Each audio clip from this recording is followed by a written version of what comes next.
Nous devons être fidèles, sincères, vrais, avec nous-mêmes, sans imitation, ni déguisement, et avec les autres.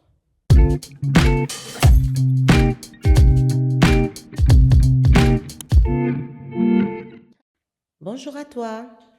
Dis-moi, jeunesse consciente, quelle est ta vision du bonheur? À combien es-tu prêt à l'acheter pour toi et pour les générations futures?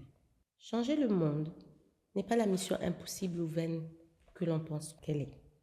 Changer le monde, c'est une qualité de vie. C'est une vibration forte que l'on s'engage à émettre tout le long de notre vie. Que tu sois chrétien, musulman, bouddhiste, juif, athée, peu importe ta confession religieuse, j'ai à te poser la question suivante. À quel niveau de spiritualité tu es? Mais d'abord, voyons qu'est-ce que c'est que l'évolution. L'évolution, c'est le passage progressif d'un état à un autre. L'évolution technologique des sciences et des matières n'est pas la vraie évolution. La vraie évolution est le fait d'effectuer son voyage intérieur, de trouver sa paix intérieure et de guider les autres vers la leur. La connexion constante, permanente avec l'Esprit divin qui est en nous, à tout moment de notre vie, c'est ça l'évolution. La vraie évolution, c'est l'élévation de son être, de sa conscience à un niveau supérieur de contrôle. Mais pour cela, il faut effectuer un travail profond à l'intérieur de soi et être authentique. Une personne authentique ne fait pas semblant. Elle est honnête dans ses paroles, dans ses pensées, dans ses émotions, dans ses actions. Tout doit venir du cœur, sans mensonge ni manipulation. Il faut toujours agir par soi-même, véritablement. Nous devons être fidèles, sincères, vrais, avec nous-mêmes, sans imitation, ni déguisement, et avec les autres. Je dirais l'authenticité, c'est avoir 4 qualités. La première des qualités, c'est dire ce que l'on pense réellement, avec honnêteté, sans filtre. Ce n'est pas être brutal, ce n'est pas être direct, ce n'est pas être cash, ce n'est pas être vexant.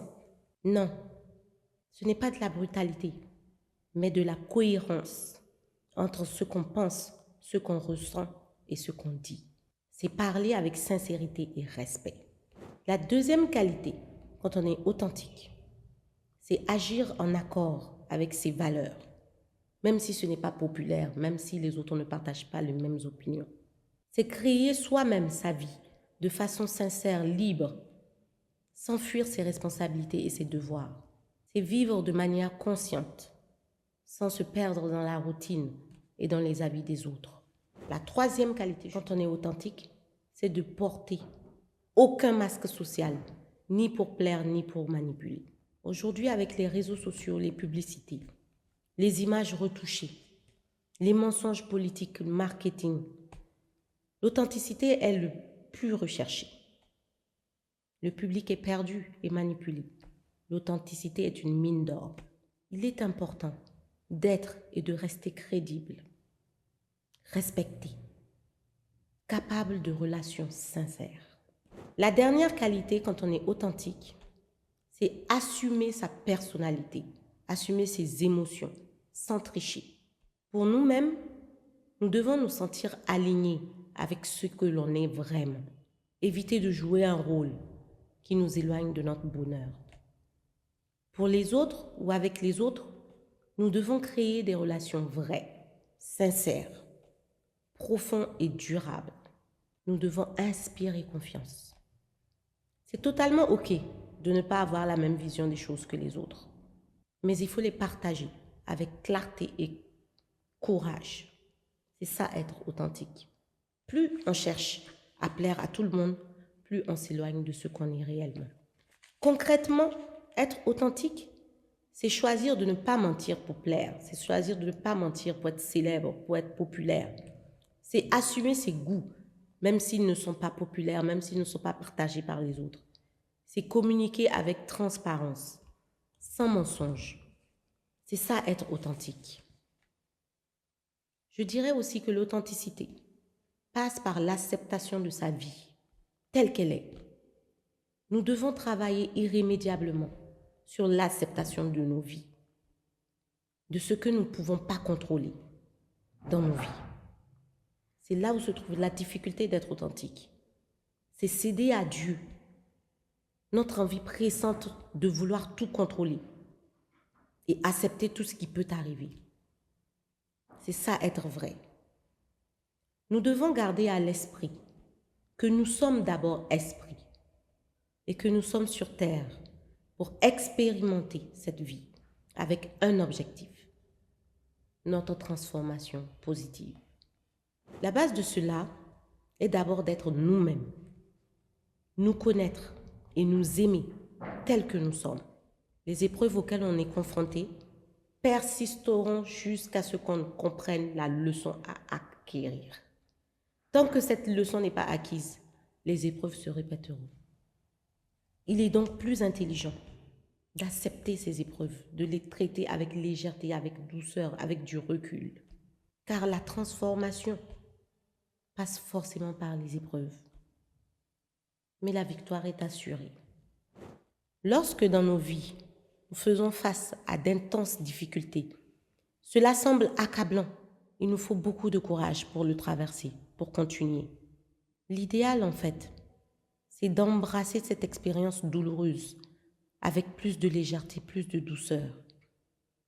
Tous les aspects de notre incarnation, ombre et lumière, triomphe et défi, doivent être acceptés et aimés. Il ne faut rien prendre à cœur sur cette terre. Ne vous focalisez pas sur les énergies négatives, sur les émotions négatives, la tristesse, la jalousie, la colère, la vengeance. Elles ont raison de se manifester, car elles traduisent une part d'ombre qui est en nous. Mais elles ne doivent pas régner. Plus vite nous les libérons, plus vite et mieux nous résolvons la situation. La connexion entre le divin qui est en nous et nous-mêmes ne doit jamais être interrompue, car ces émotions négatives nous relient au mental et nous coupent de notre intuition. Donc, je dirais, acceptez ces émotions-là, comprenez ces émotions-là et libérez-les. Ne les gardez pas, libérez-les. Ce processus est appelé la transmutation. Et cette transmutation, c'est la clé d'une vie paisible. Tout effort effectué dans ce sens est totalement soutenu par l'équipe spirituelle qui vous accompagne sur Terre. C'est totalement soutenu par Dieu lui-même, c'est soutenu par l'univers. En voyant les choses ainsi, vous ne pourrez que évoluer, vous ne pourrez que vous élever. Regardez l'avenir avec excitation et confiance, car Dieu veille et l'univers ouvre des portes. Quittez la position de victime et soyez maître de votre vie. Quittez la résistance, la fatalité pour l'acceptation de votre vie.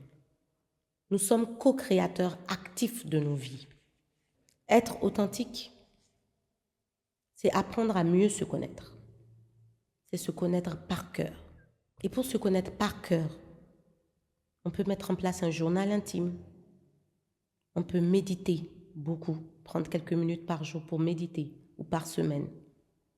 On peut, à la fin de la journée, prendre du recul pour analyser sa journée. Qu'est-ce qui s'est bien passé? Qu'est-ce qui s'est mal passé? Comment nous avons réagi face à des situations? Chercher et reconnaître ses défauts, ses fragilités, ses faiblesses et travailler dessus. C'est ça, être authentique. Il est temps. Et plus nous serons nombreux à en être conscients, plus nous avancerons dans la création de notre nouveau monde. Merci.